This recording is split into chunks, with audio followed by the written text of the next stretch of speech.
Okay, thanks. Ted, how about you? When's the last time you were a client hiring someone else? Oh, by the way, I recommend everybody do it. It's been a minute though. A few months. Okay, It was for a water heater. right. How was that experience for you? A little stressful.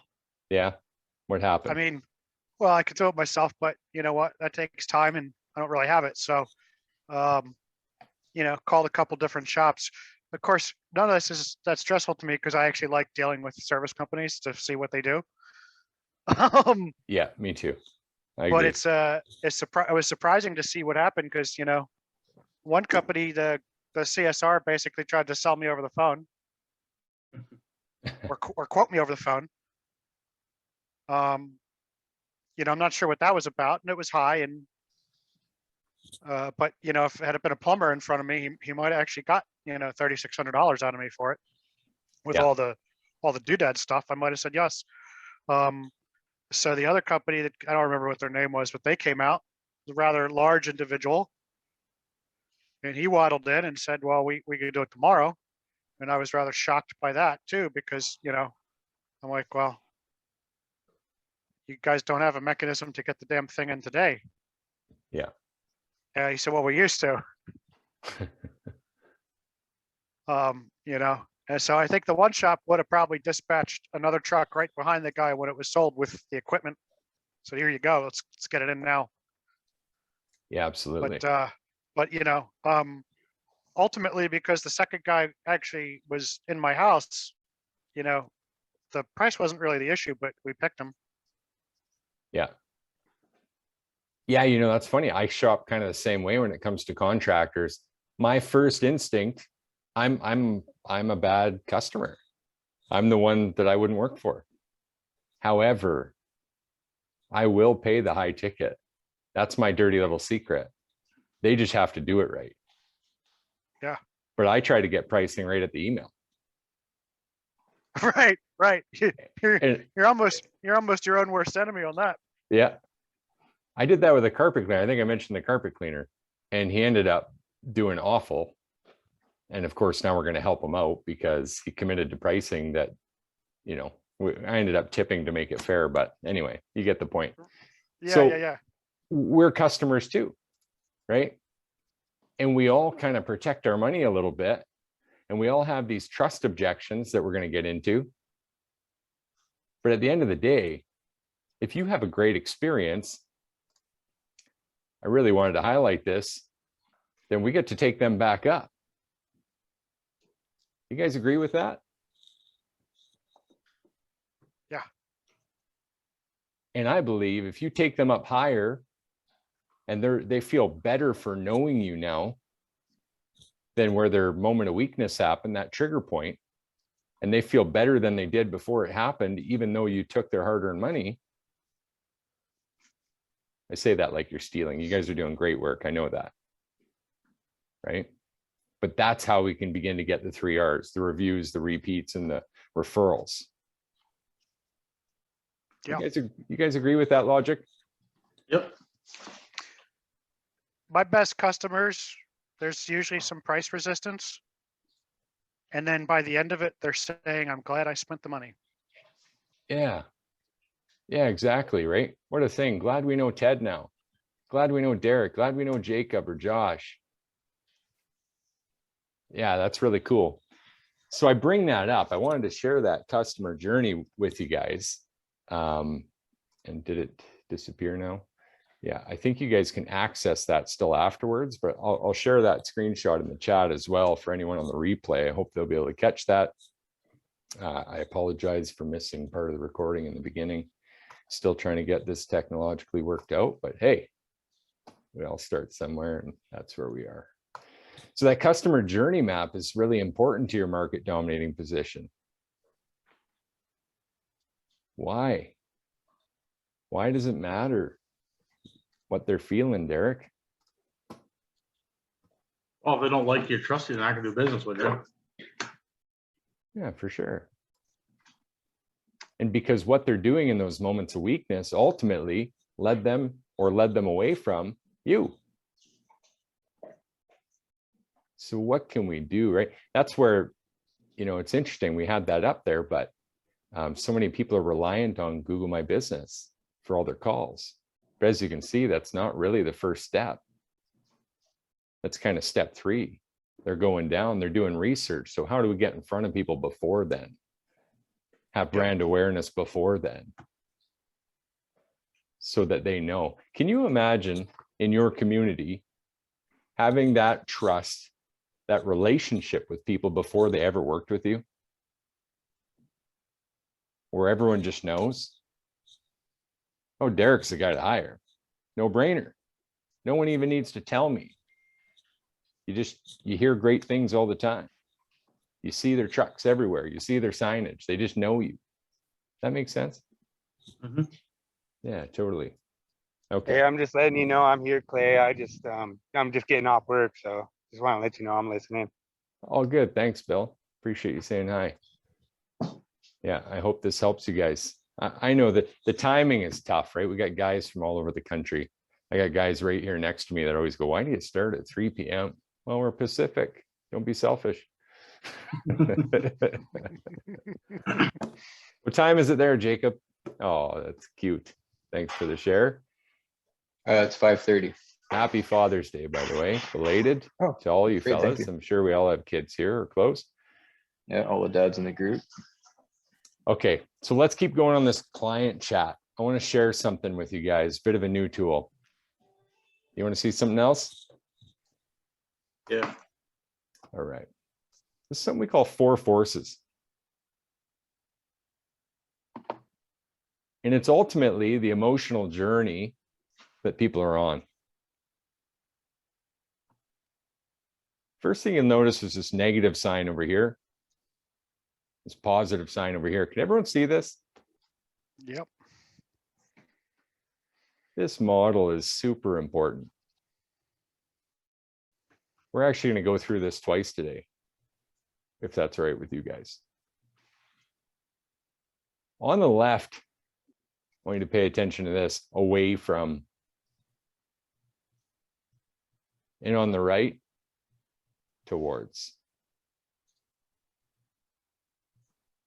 Towards what becomes the question. Wants, aspirations, towards. On this side, we're moving towards our vision, towards the things we're looking to get in life.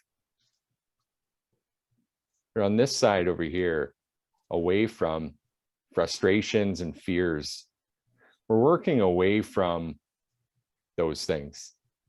That's why it's a negative. Some people spend their whole life just solving problems and never get far. Some people take action towards something through the process of elimination, eventually figure it out, and ultimately realize success. Does that make sense so far? Yes. The other line here is present to future. So in the present time, we've got frustrations and we've got wants. In the future, we've got fear. Notice how it's an acronym here, because really it's false evidence appearing real. You ever heard that before, Derek? No. False evidence appearing real. So fear is only in the future. Fear is about things that haven't happened yet. There's a lot of that. There's a lot of that, isn't there? Yeah. Good Yeah, and you call. can also focus on like where you want to be versus not, dwelling on the fact of where you are, and just more focused on where you need to be and, trying to get yourself there. Absolutely. And I imagine you guys have probably seen variations of this over time, and maybe just not in this model. I love this model because I remember it. It's on the back of my hand. And when I talk to people, I'm thinking in this way: 1, 2, 3, 4. I'm going to tell you guys a little secret. If you get agreement, touch on relevancy, and build rapport in each of these 4 areas, then that person wants to work with you. They want your help. So you can use this with your clients. And that's what we intend to do here. So what's a frustration of your clients, Derek? Can you think of anything? Yeah, what I hear is, they can't get electrical contractors to call them back or call them back with quotes or call them back at all. That's No the big callbacks. Yeah. Ouch. What a pain, right? Remember when we were pretending to be clients just a minute ago?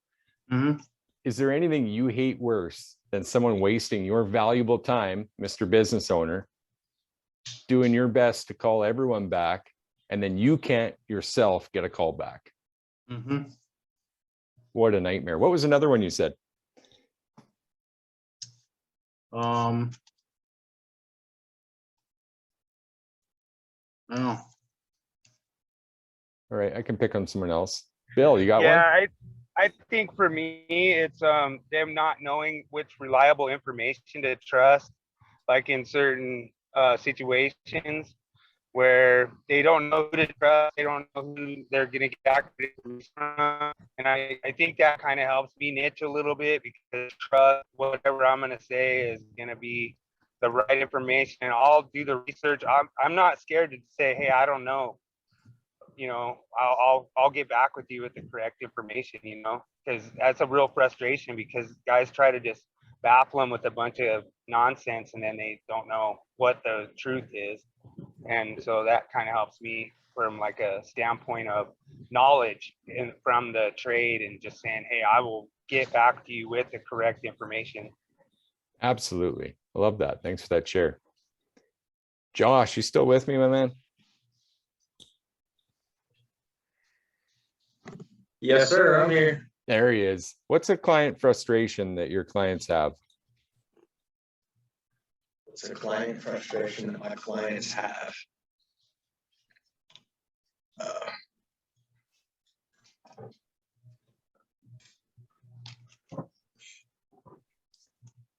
Do you ever see concerns with quality? People have trust issues over quality.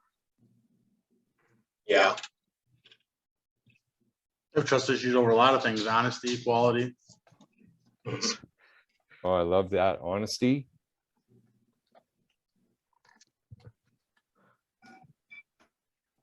Right. No callbacks. Yeah, I could see a lot of frustration too with like doing what you say you're gonna do. Oh, Like yeah. a lot of customers are just like kind of apprehensive, like, hey, are you sure you can be here on Friday, you know, or whatever. And to me, I'm like, you know, I'm not going to commit to some unless I can be sure that I'm going to be there for my customer on the day I say I'm going to be there. Absolutely. Oh man, you guys, this is just an awesome exercise. Anything else you guys can think of? Ted, did you have anything to add here? You know, I don't get it often, but the customers that are worried about quality are fantastic. It's usually because they hired somebody that maybe wasn't an electrician to begin with, Yeah. like a handyman. Yeah. And then I will sometimes schedule people with not a guaranteed time, but they've always get the option to take a guaranteed time slot, but it has to be at 8:30 in the morning. Yeah. Yeah. Bright and early when the calls aren't quite coming in. Well, yeah, I mean, that's the first one, because this can turn in, it could be 2 hours, it could turn into an all-day affair for Right. me, and it's a lot of shops. So, you know, I will never pencil in somebody for the afternoon more than one, Yeah. you know, so it doesn't turn into a nightmare. How about with where sorry, how about with this Square D thing that's happening now? The people who are phoning you guys for help with that, what's their frustration? I haven't had any calls on that yet. I think for me, it's understanding what the actual issue is, and you know how it could be a fire hazard. I've been doing a lot of research on it, trying to figure out what is the actual problem, and is it something that we can just change out for them and fix, or does it need to be a complete panel replacement, or is it something we can just go in there and retorque that binding screw that ties the neutral bus in? Yeah. Yeah, totally. Yeah, I mean, the media can really blow that shit out of proportion too, right? Yep. Okay, okay. So we're one square in here, guys. Fear. This will go a little quicker now as we get into the future. What do these customers fear? Knowing those frustrations, what's the future concerns they have? And really, you should be able to look at each of these points and go, okay, really every frustration has a future consequence, right? Well, yeah, you touched on it really good with that square D thing. I mean, is your house gonna burn down over something that's a recall? And you know, that's a big fear of a lot of people with electrical. I don't think we hit on price. Oh yeah, high prices. So financial planning could be one. Yeah, they fear being taken advantage of.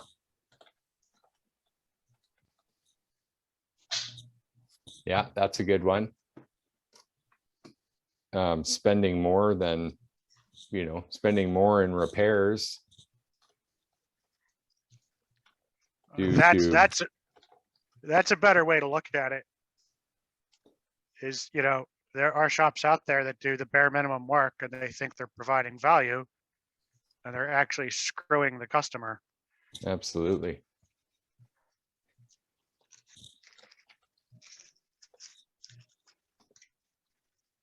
Anything else you guys think of there? Schedule availability, I guess time wasted maybe is one. Yeah, I mean, would there be like several different paths that you can offer them? Like you could say, hey, you could take this path, which the other customers or the other contractors will probably lead you down this path, but we might be able to do this or that, or give them other options that would maybe be a better, not as good, or just to me that would be something as from the consumer standpoint. Is it going to be better to just do this? I do that a lot with like my customers, just saying, hey, you could go this route and that's okay. There's nothing wrong with it, but I recommend this route or whatnot. And, that kind of gives them that option to where, they don't have to take the most expensive route, and either way is going to be good, but maybe, go a little extra mile and just go ahead and change the whole panel out. You don't have to do that, but it might be a little bit better. Might be able to add you some circuits for your hot tub or whatnot at the same time. Actually have a hot tub upgrade coming up this weekend. Nice. And even what you did there a little bit, Bill, was really offer some of that relevancy, some of that communication around the clients to how you're building rapport in these areas. So that's good. So again, reflecting on this, what are their desires? What are their wants then? I mean, I'll just keep typing. You guys talk all at once or on your own. Doesn't matter. Now, I would say in relation to the first thing you're typing there in wants is the timely service. If you consider today's society, it's an instant society, so a lot of people fear that they're going to live with this issue until someone can get out there. Yeah. Reviewed contract. Absolutely. Right. I mean, this list basically, they all reflect one another, right?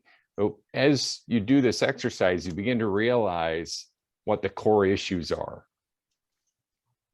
Yeah, safety is a big fear. I mean, that's what we're trying to do as electricians. We're trying to remove that hazard. And if that hazard exists, then the safety fear is going to be there. About respect for their home. Oh, good one. Absolutely. Why cleanliness is so important, right? Yeah. And as we had trusting relationships, I mean, even that's where the uniform can come in. Sorry. New trucks, clean uniforms, clean trucks go a long way. You're communicating things before the customer ever talks to you. Absolutely. Yeah. And 90% of what we communicate isn't the words coming out of our mouth, right?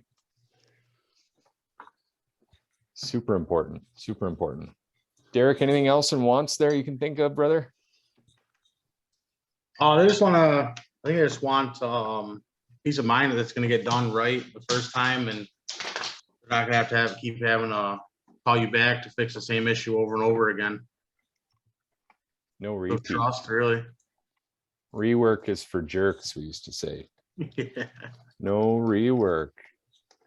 I mean, it could turn into a brand issue where you say, you know what? Let's not trust QO anymore. Let's go with a different brand. Let's go with GE and say, you know what? We're just gonna shift it up. I mean, I hate to say that. I know probably a bunch of people's ears just started bleeding, but you know, like maybe you go to a different brand and say, hey, as my company, we're only gonna trust the GE brand or whatever. Which I don't know that GE is much better, but you know, it's just one of those things where your customers say, okay, well, you know, I trust what Bill's saying, and so Bill's trusting GE, we're gonna go with GE, you know. Yeah, absolutely. That could be a bit of a positioning tactic for sure. So aspirations for the client there, Bill. Would you say that now this is interesting, right? Do you think that they aspire to have a great relationship with contractors? Well, I hate to say this, I'm not trying to sound stuck up or anything, but like all my customers, they will not let other contractors do stuff without like kind of getting my blessing or whatever. And it's kind of like they trust that it's like, hey, I know that whatever's right, Bill's gonna tell us the right way, you know. And so even if they hire somebody else, they're gonna ask my opinion first. So that means a lot, but at the same time, it's like sometimes I'm just too busy and they have to hire somebody else, and I'll say, you know what, that Lloyd Mills, you know, he's all right. You know, I've heard good stuff about Lloyd Mills, so you know, yeah, go with him, you know, or whatnot, just as an example. But you know, they like that trust issue that, you know, it's like, hey, you know, even if I can't do the work, I'm going to recommend somebody that I think is reputable. And you know, it's all about, you know, the industry and the safety of my customers, not like who's doing the work, or you know, just like a cutthroat kind of situation. You know, we're all in the industry together to, you know, make money together. Sure. Yeah. And we've been pretty focused on the residential customer here, guys. Any other aspirations that come to mind? We got trouble-free, great contractor relationship, maybe a great looking home for when they have guests over. Anything else? Yeah, see, Lloyd touches on that really good every time, that, you know, you want you want a product that they can be proud of at the end, that, you know, you can say, hey, these lights are going to be the right color that you like, and it's going to make your house look beautiful. You kind of touched on that. But Yeah, pride. I love that, because it ties into the esteem side, right? Health, love, and esteem. Those are the three main reasons that people do things. So that makes sense. Okay, so we pretty much filled out a 4 forces here. And I think it gives a pretty good picture of what our average client really needs from a contractor. Would you agree with that, Derek? Yep. You ever done an exercise like this before? Yes, not exactly like this one, but I've done exercise like this before. Okay, cool. Okay, very good. Any questions, concerns on this before we move to the next thing?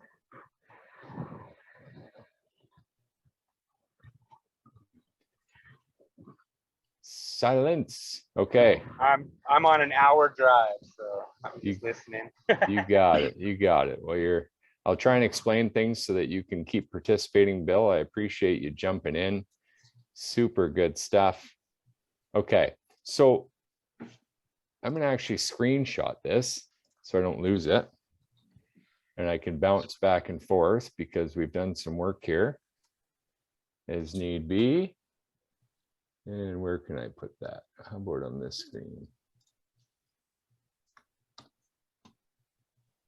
All right, closing that whiteboard, guys. I got another one to open up. So this is where it gets a little interesting now. With some of those things we said. Now here on this screen, if everyone can see it,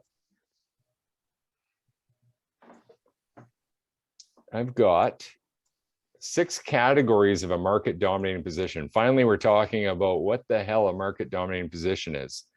Have you guys ever heard this phrase before? In your meetings. In my meetings, I'm the only one talking about it, eh? Yeah, the first time I saw it, Clay, to be honest, was when I saw it and I thought, man, I got to go check this out because I feel there's a lot of that just kind of in the way I try to carry myself.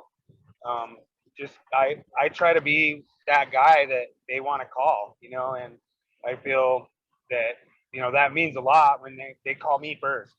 They don't even Yeah. want to talk to anybody else until they hear my opinion. And to me, that could niche into a market dominating strategy. I try not to be like that. I try to be like, you know, I want to be a market domination from, say, like fire alarm is where I'm at now.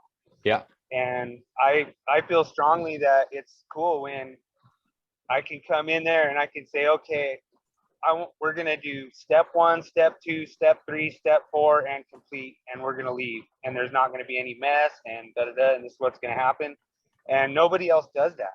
Nobody else goes in and walks them through step by step.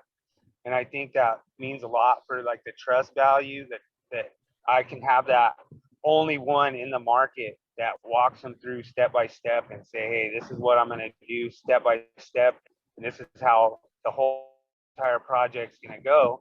Then when I go through and I do it like that and it works, then I get all these compliment emails like, oh man, you know, this was awesome. And I feel that does build yourself towards a market dominating strategy. So that's kind of why I'm here. Yeah, no, that's a great share, Bill. I appreciate that.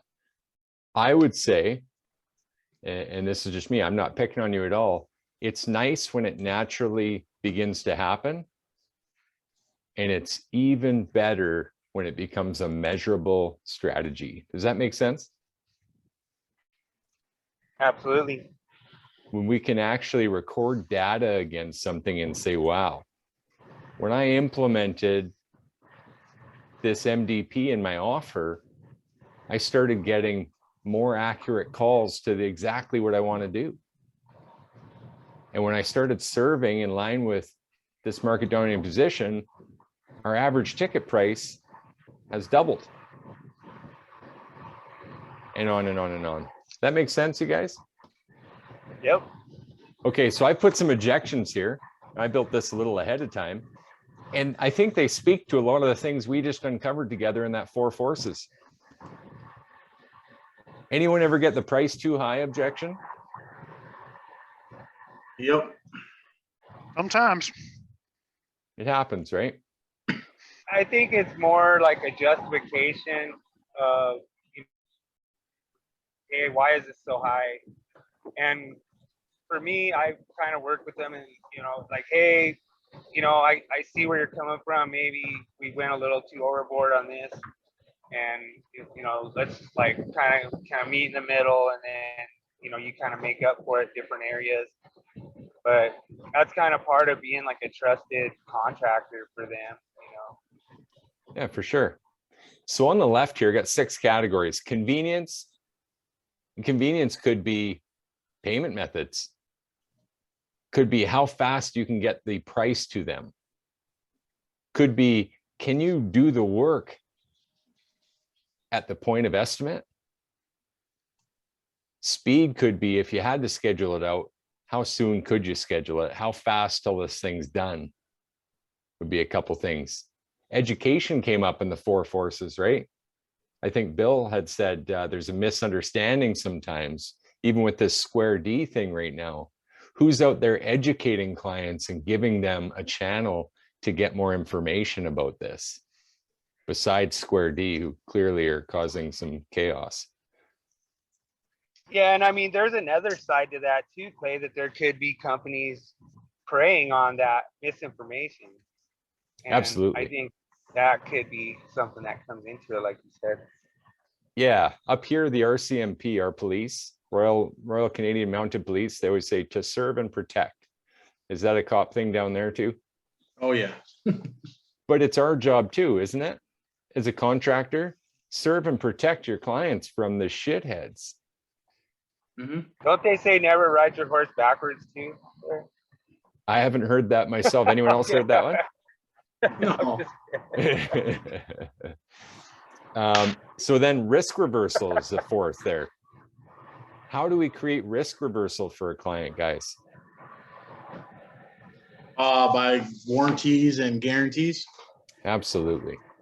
Yeah. Quality, number 5. How do we improve and show our clients elevated levels of quality? Any ideas there?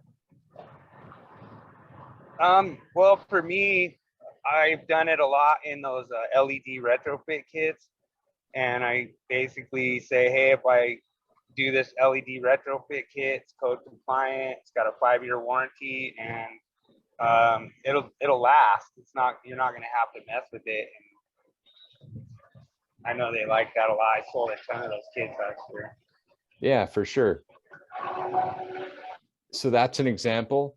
I'm old fashioned a little bit in the way, and I've done lots of industrial work. So when I was doing a bit of residential work as well, I always like to leave them with paper, something they can touch, a tangible item, an actual inspection form with some of the code references. Sorry, I lost my R word there. Code references, as well as torque specs, etc., saying, yep, done, signed off, close the job, sign here to say it's done. Everyone's in agreement that we're done. It's an extra 5 or 10 minutes, but they get this warm, fuzzy feeling going, wow, ooh, we got paper to put in our filing cabinet and a sticker on the panel, right? So that's one example of an elevating your quality. Safety and security. Any thoughts there, fellas? Josh, you got anything?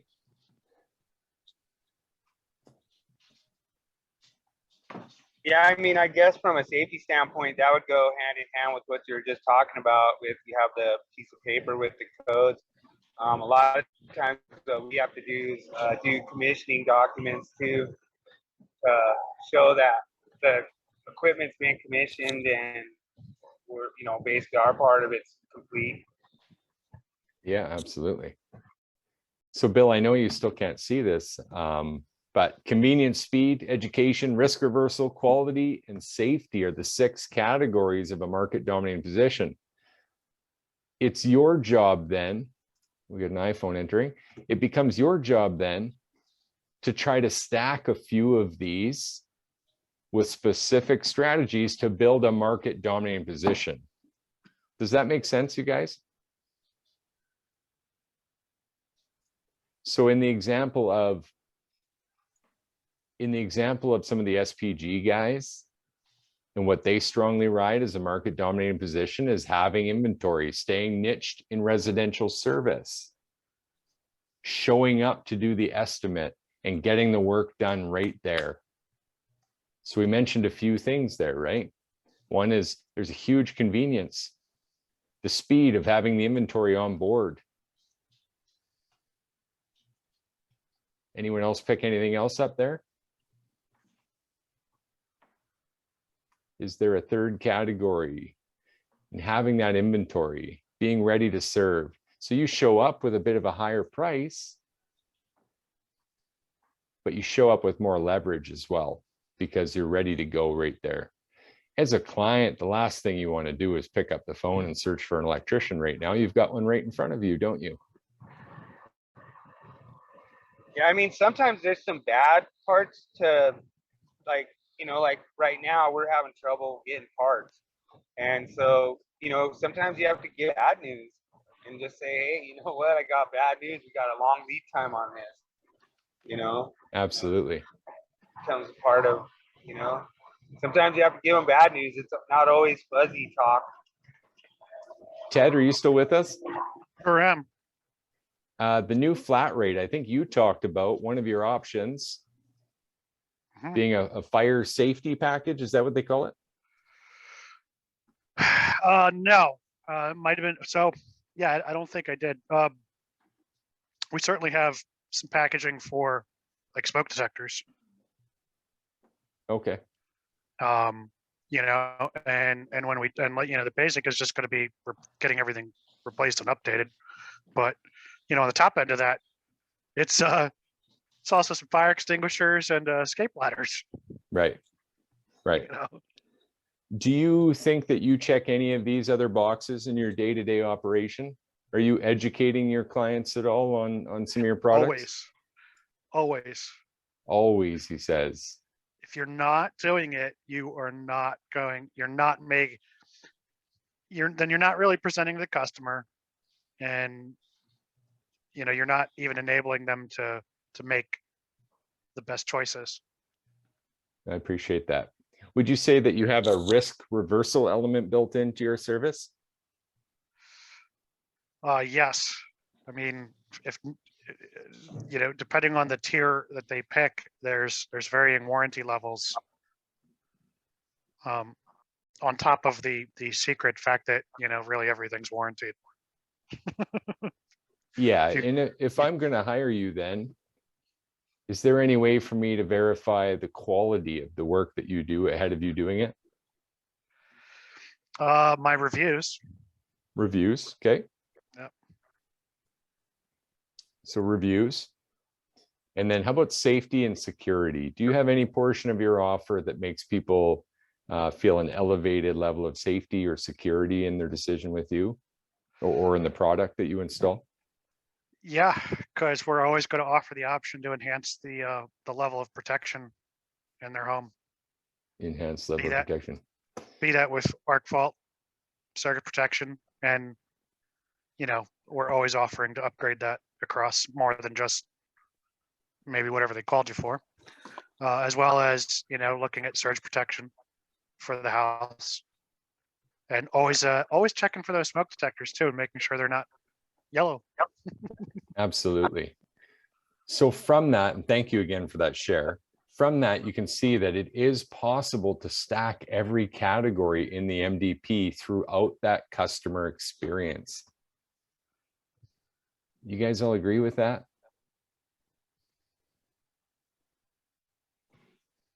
Yeah, and I was gonna take that a little bit further too, Clay. Like right now, we're actually selling a new dialer system to the customer, and this is like a lot bigger. It's like a $5 million project, but the reliability of that new dialer is like 10 times more reliable than like a landline system, and so it's unequal, and they're not going to get anything better anywhere in the market. So just it's something from my standpoint as far as the safety and security. Right. Yeah, that's awesome. So when it comes to, now I would like to link up some of these objections. If a customer is saying the price is too high, do you think one of these MDP categories defeats that objection? Convenience, speed, education, risk reversal, quality, or safety? Convenience is big in my experience. I've had plenty of people that say I'm not the cheapest, but if I can do it now, I'm here now, so I might as well just do it. Yeah, I think that gets a gold star. Anyone agree with that? Yeah, as well as in workmanship and quality, I knew going into or as soon as I got into an estimate, I knew somebody was already there and had priced it, and I know they're way cheaper than me, and so right at the gate, that was a trigger to say, okay, well, what sets me apart from them? And so after warning the customer, like, look, my price isn't going to be even close, but before we get there, did they discuss how many holes they're going to be putting in your ceiling? Yeah. And then did they discuss surge protection? I'm sorry, I don't like to know what cars you're buying, but out of curiosity, which car did you buy? Oh yeah, so that's a $65,000 car, right? Yeah, okay. Did they discuss spending another $600 just to reduce your risk? Absolutely. And So- wham bam, got it. Definitely. And this is why we say price is actually a surface level objection, because every one of these categories can actually overcome it. Right?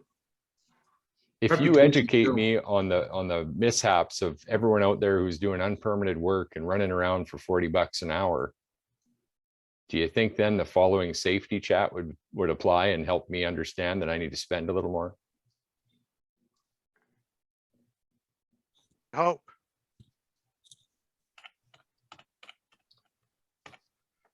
Okay. How about schedule too far out? What would help that objection?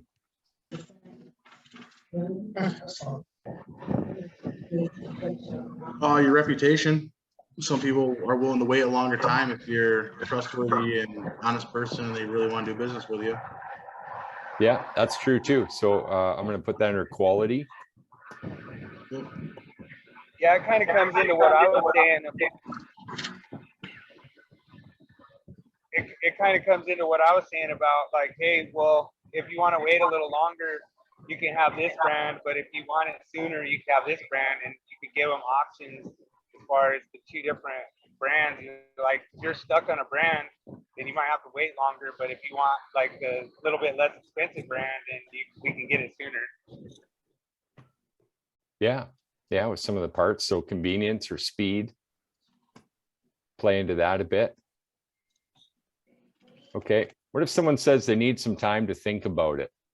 What does that really mean when they say that? And do you guys get that? Derek, you ever get that one? I need some time. Yeah, that's a cold no. Yeah, I got that one yesterday when I called in to talk to a customer about what her decision was. She said, I'll call you Wednesday. I was like, all right. What do you think? Is she going to call? Yeah, I got a real good feeling about it. Yeah, she's it's just a lot higher than what she thought it was gonna be, but she told me she hasn't called anybody else, so we'll see. Okay. And what was the install there, if you don't mind me asking? Power to a shed, Like, so some underground stuff. Power to a shed. Okay. So a little bigger than something you could tackle right away. Yeah, permitting and everything like that. I gotta get done first. How fast were you to get the estimate to her, out of curiosity? The very next day. Okay, good for you. Anyone else need some time to think about it? Getting that objection? I like the one that Manny said where he waits out on their porch, and then if they turn the porch light on, that means he got the bid. That's funny. Josh, you get this one sometimes? Need some time to think about it? Yeah, it's usually a no. Okay.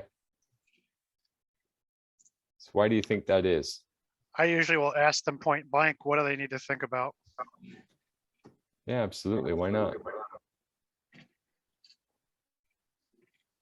What do you guys feel when someone says that? Need some time to think about it. Honestly, off to the next one. Okay, so you just walk away at that point? Yeah. I don't have a very good conversion. Okay. I appreciate the share. Yeah, no, I point blank ask them. I don't have I'm pretty much dead to the situation emotionally. So I'll ask them outright, what do you need to think about? What haven't I communicated to you? Try to get that out of them. And, otherwise, as far as my own thinking about it, it's okay. Is there something in my presentation that I didn't cover? Right. So you think maybe there could be a hole at that point? Always going to be concerned that I've missed something, but at the end of the day, not everybody's your customer. So this is a game of numbers. It's, to the prior gentleman who said, on to the next one, you do need to keep that in your head because, usually guys who come back to competing on price, it's because they're afraid to hear the word no. I would agree with that. Anyone else agree with that? Yeah, for sure. So need some time. I mean, the reality with any objection is the trust isn't quite there yet. No one swipes without trust. Right? Yep. And trust is kind of the magic word here. That's what a market dominating position is. We establish ourselves congruently with the customer's needs in these 6 main areas that they care about based on their 4 forces, their frustrations, fears, wants, and aspirations to build the links between trust so that they feel comfortable with our opinion and our price and our service. That makes sense?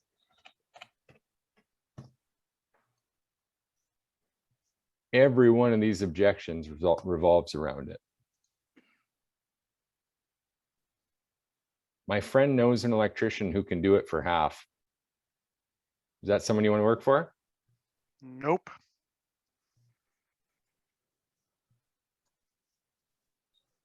Would you maybe educate them and say, your friend isn't an electrician? It's a start. Oh man, that's fun. Okay. What do you guys think of that exercise? That really lay it out for you? Question for you, Clay. That last one on there about the I don't want to have a permit. Yeah. I ran into that one last week, and but like I'm just starting out. I'm trying to get all the work I can get. And I went to a job, and this was a guy in my truck. The guy goes, "Are you gonna pull a permit?" I said, "Yeah, I have to pull a permit. That might not be for you." And so I said, "Well, let me look at the job and look it over, and I'll decide then what I want to do." And he wants to install a hot tub on an illegal deck, and Permit. he wants to put a panel right under the hot tub within 3 feet. And I was like, I left, and as soon as I left, I knew I wasn't going to do it. I ended up emailing him and saying, I turned it down. I said, man, I can't do it. I don't feel right. I'd be able to sleep at night. It's a safety thing. Pretty much you're going to kill your kids if you do this. But I don't know. What other objections is there to that? Like, how do you overcome that besides walking away? Because I mean, I'm going to pull a permit every time, especially on something like that, pools and spas and paneled service changes, stuff like that. It's a moral thing, I guess. When it comes to safety, I have to do it. Absolutely. And people are pretty good at appealing to your person, right? I like how Ted said, emotion removed when I'm at the sale, when I'm at work. It's not about that. It's about doing the right thing. Mhm. And if you let your emotion be attached, I think it can get you in this way too. And that is that, part of you agrees. A part of you feels for him, a guy just trying to save a buck, like you probably have at points in your life. But at the end of the day, it's not the right thing to do. Mhm. So my personal opinion is and that's why it's on here, because if your policy holds true and you care about their safety and their security, look, I want to be your electrician, and I want to be the electrician on record. Right? We only do top quality work. Mhm. Not only do I want to inspect, I want to know that the inspector approves. And then I want to offer you a service contract in the end. I wouldn't say it to him at that point, but you know what I mean? That's the real goal. I want to be here a couple times a year, if not more, just servicing you and knowing that we're always doing the right thing. Mhm. But that's me personally.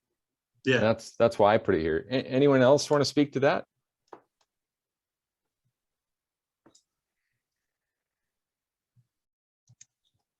All right, it's a showstopper.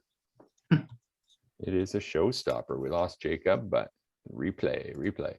Yeah, this takes a couple hours, guys, what I've found for sure, to go through this kind of stuff and really get some engagement. So I appreciate everyone's patience and sticking through this with me. So that was all the client side. We've just got one quick whiteboard to do. And this time it's not the clients though. This time it's us. This time it's your frustrations, Derek. So how about when the client says no permit? What else frustrates you when you're out there trying to do your job right? I mean, that's going to be a long list, man. Well, we'll only go to 6 main things then. How's that? Thinking that your value is not worth what it is. Okay, hang on. So this is always you trying to personally undervalue feeling undervalued, or Yes. undervaluing yourself? Them undervaluing me, like price Okay. objection wise. It should be half the price. That's a big thing. Yeah. Ted, anyone to put in here? They're price shopping, so they've already got 3 guys coming out. Right.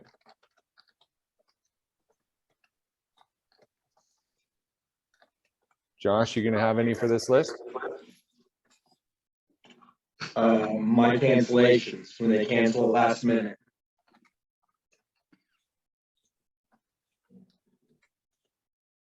Absolutely. Yeah, incidentally, if you get a lot of that, then you get a fee from them up front before you ever roll, before the truck ever rolls. That's one thing I need to start implementing. Absolutely.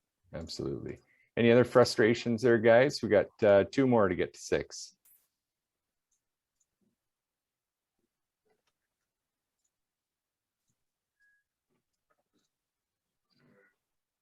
Okay, I'm gonna hit my list then. I made a list here somewhere.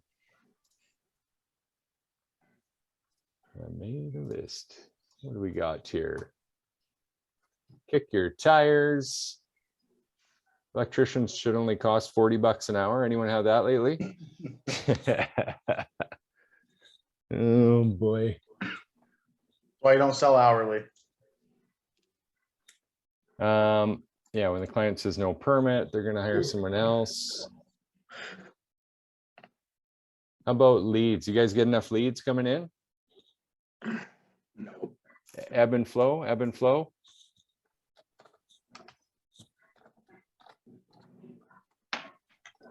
Okay.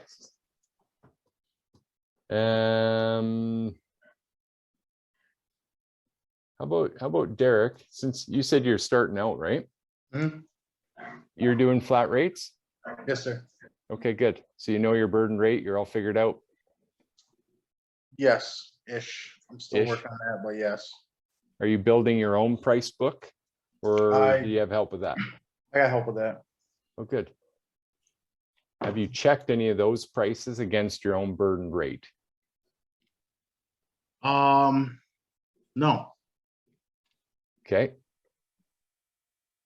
And do you, after a project, then record how long it took you and figure out exactly what profits you made Yes. on that job? Okay, Yep. good for you. Good for you. I would advise that burden rate thing. I'll just throw Okay. that in there. Okay. What do you think your average ticket price would be right now, Derek? What it should be or what it is? What it is? 500 bucks maybe. Okay. Do you have some that are a lot higher and some that are a lot lower? Yeah. Okay. Is that frustrating for you? Yeah, I want it to be like 1,500. Okay. But like I said, I'm new to the point where my business officially doesn't start until July 5th. I'm still Right. working for another company and doing my own thing at the same time. So Yeah, for sure. So, hey Derek, what are you working for a service company now, or yes, and do they have the? They're not a high-end service company, are they? yeah, Are they? yeah. What's your average ticket working for them? I'm operations manager, so I don't do a lot of Oh, okay. right, so that. you- But I'm probably so like you- 5,000, my average up there. Yeah. All right. So I'm you pricing a know, lot of bigger jobs. yeah, but you've got a good you at least have a good model to start from. Yes. Yep. Cool. Yeah, absolutely. Awesome. Okay, so frustrations. Client says no permit, feeling undervalued by a client, price shopping, canceling last minute, ebb and flow of leads, and consistent ticket prices. In other words, more profitability. Any fears around that, guys? Future. What happens if we continue to be undervalued by the client? A couple of things. You can get a I guess a bad reputation maybe of like they're expensive, something like that. Yep. Yeah, that's a great one. I was thinking price only, but no, that's on point. Reputation for sure. With that could be bad reviews, right? That would hurt your Yeah. reputation. Definitely. Anyone getting bad reviews currently? Nope, nope. Okay, good. I mean, you should expect that about 1 in 100. Okay, so bad reputation, bad reviews, which would mean, less clients, less revenue, less profits. Okay. Perfecto. So wants. And again, just kind of working from the other list, we want more calls, more accurate calls, right? Mhm. To our niche. We want to do the things we want to do. Ted, are you getting more EVs in? I'm actually not. I'm not even shooting for them half the time right now. Okay. Just take them if they Um, come and ordering parts to be ready. Yeah, exactly. Like the thing about them is, I mean, until I establish better relationships on the front end with some referral sources, most of my source for those tends to produce price shopping. So we take them as they come right now. Yeah. How far would you like to be booked out in your schedule? Not more than a week. Okay. That may be Because- contrary to what some people think. For sure. Because you're losing your edge in your current position if you're not able to act right away, right? Exactly. I mean, and when you're paying a lot of money to get people to call you, you need to be able to act on those phone calls. So as you book out, then you have to start shutting that stuff off, because that's one of the, come back earlier in this presentation, speed and convenience is usually why people are calling around. And so they're going to keep calling until they find somebody who can do it, on Yeah. their schedule. How about calls close to the shop or close to the home? Is that something you want? Yeah, especially these days. Yeah, right. Lowers your cost of goods sold, improves your Yep. gross profit margin. How about being an authority in your niche? Absolutely. That makes sense. So how do you become an authority in your niche?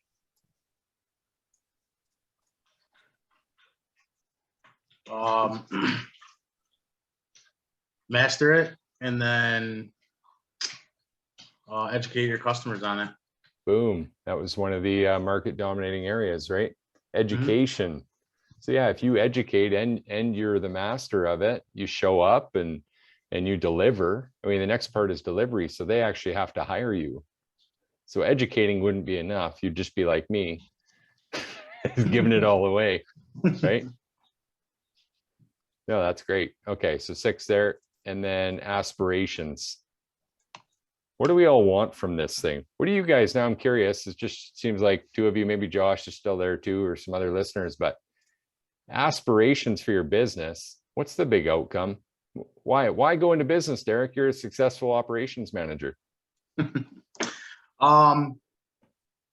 Really for me, it's family. Get to do some stuff with my family. Hopefully in the near future. Yeah, I'm real comfortable where I'm at, but I just want some more, I guess. Aspirations. I aspire for more. More wealth, I'm not really, yes and no. I mean, or more time eventually, off. definitely not more time off. I'm going the wrong direction if I want more time off. For right now. Okay. But I'm glad you understand. In the short term, that's true. no, my hourly Sure. wage is about going to be cut in half in the next week or two. So Well, just from hours working to money made is going to be a lot different than what I'm at now. Yeah, it's awesome. I appreciate that, share. How about you, Ted? for me, it's ultimately autonomy. And, I have no shame in saying I'm greedy. Yeah, But, that comes at a sacrifice. And so guys starting out need to understand that, like, for years, you're going to be, and if, working, and that doesn't mean necessarily turning wrenches. It means working on the business, hopefully. Yeah. yeah, absolutely. Of course. But, part of my vision, I already know guys who, have the multi-truck shops, have their profit margins dialed in pretty good. And they lead a very good lifestyle, even as small companies, having put in that hard work. Mhm. Definitely.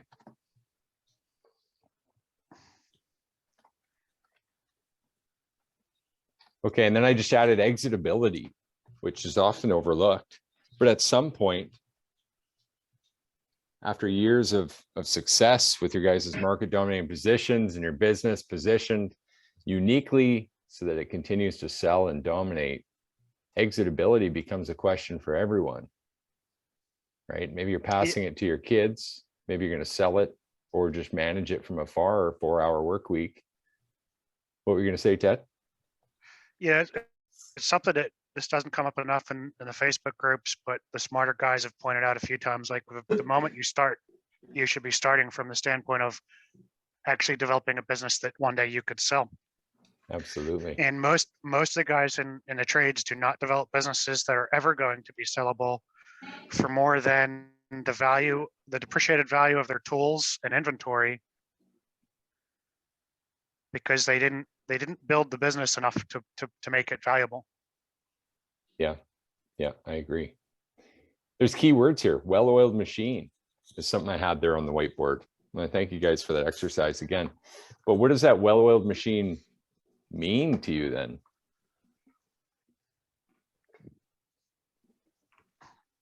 Means having your processes put into place.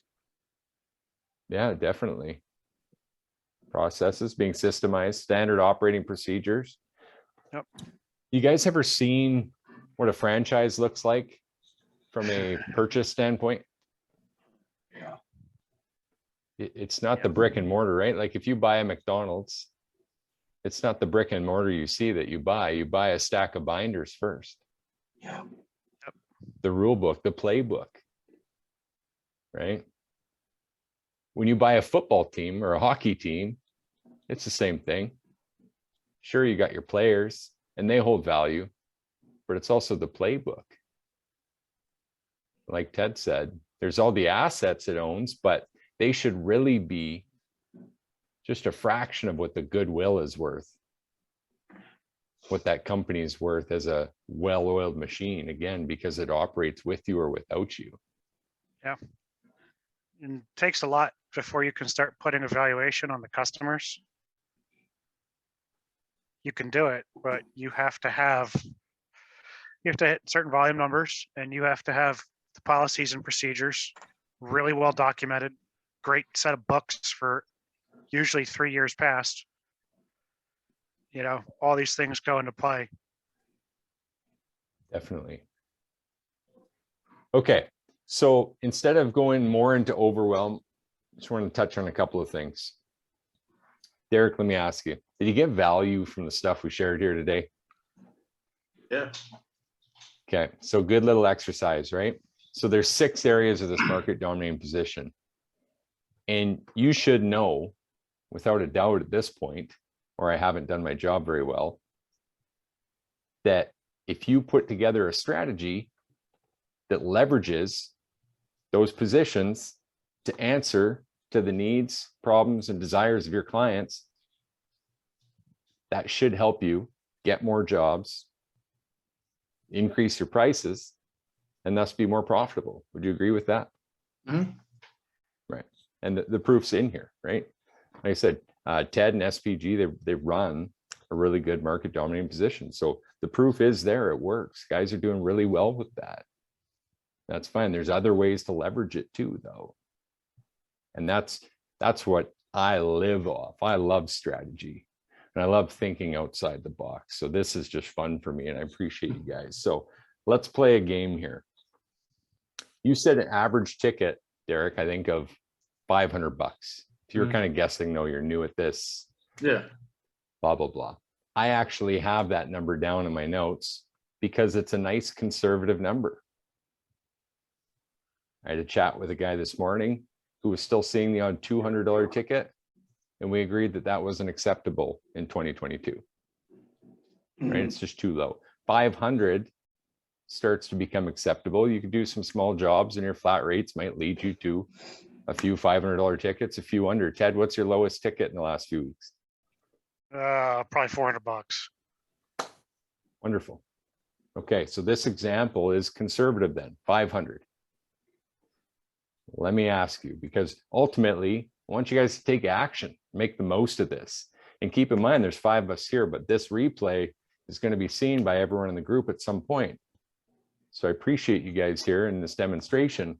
If you're watching the replay, please, I hope you take something from this and take action, because not taking action is the enemy here. If all this did was get you 3 more jobs at a conservative $500 per week by employing a market dominating position, putting some of these strategies together, rolling up systems into it. If all it did was earn you that extra $1,500 a week, and you did that 50 weeks of the year, that's $75K annually that this would put in your pocket. This one exercise. And Derek, let me ask you this. As you use this, do you think you get better? Oh, definitely. Like the sales example earlier, everything improves over time as long as we continue to collect the data and make subtle improvements. First time you ever sell anything. Ted, what's your highest ticket out of curiosity? Do you know? Do you have one that's up there like, oh, I love that. That was crazy. Oh, geez. It's like 7,000. And it was, my measuring stick isn't always the size of the ticket. It's how much money did I make for the smallest amount of time input. Yeah. So one of them is $6,100 for 6 hours. Nice. The reason I asked for the biggest number is because I find when I'm asking for a big chunk for the first time, when I put an estimate out that's never been that big before, what do you feel? I'm getting it. You get a little handshake, the heart gets going a little bit. Maybe the voice shakes a little. I did one for 19,000 a couple weeks ago and got it for Nice. the company I work for, but Oh, good for you. That'll be Doesn't nice matter, to you're have getting it. that and it's confidence. actually it's rolled into about 28 with upcharges and changes, so about 28,000. Yeah. Yeah. So I'll jump back there. All I was going to point to is that confidence that comes with that, right? It's Mhm. really the removal of doubt. The fear. That's why confidence isn't in the 4 forces, because confidence isn't actually real. If you can't put it in a wheelbarrow, it's not real. People act their entire life out of that second column of fear, some people. And it's such a waste. As soon as you remove that absence, you have that absence of doubt, confidence. You could sell 7,000 tomorrow or 19,000 the next day, 50, 100. What's the next limit? It doesn't matter. You can do whatever you want, right? Take action. Okay, so using the profit acceleration software that we use, we suggest a valuation increase. Going back to the 75K we talked about, if you increase 75K, $500 3 times a week, either by new clients or if your schedule is full, by a price increase, you could see a $75,000 revenue uptick. I'm not going to go too crazy with numbers because I'll lose you guys. But in our evaluation, in our software, we call that a $200,000 to $300,000 valuation uptick, which Ted was just talking about, paying attention to valuation of your business. Now, why could that have a 3 to 4 time valuation uptick? Becomes the question. That's pure profit. Oh yeah, that is absolutely. Other than capital Yeah. gains, if you're paying that at the end of the life cycle. But Yeah, well, it's, if you've just increased your profit for the year 75 grand, then yeah, you're getting 4 times. You should be able to get 4 times on that. sure. Right. Well, technically, no, I'm not going to get into that. Yeah, it's big. But here's the thing: it's sustainable. I was going to just break down more math because you've hit break even at that point. You've already paid your bills. We're adding, right? Yep. So everything comes through profit at your gross profit margin. That's all I was trying to hold back from saying, but I did it anyway. So that should be 60-70% profit. Somewhere in there, depending on your gross profit margin. But it's sustainable. This isn't you bought a new truck and it's going to burn out in 5 years. This is you implemented a service procedure. You implemented a process that you plan on improving, that's getting you more clients and getting you more a higher price, more profit. Yeah. It's wonderful. And when someone goes to buy your business and they go, oh, wow, look at this process, market dominating position. That's incredible. This has been working year after year. It's been getting better. This is rocket fuel, right? Okay, so that's pretty much all I wanted to touch on that. And basically the call to action, I did promise there would be one, is to take action. So if you're here right now, or if you're watching the replay, then all you have to do, all the action is, honestly, for this one, I've already done this workshop before. I've got worksheets to work through this. The problem is in the format I did before, where I'm live talking to a bunch of keyboard warriors, that we didn't get many people to take action. And so if you're watching this right now, I'm telling you,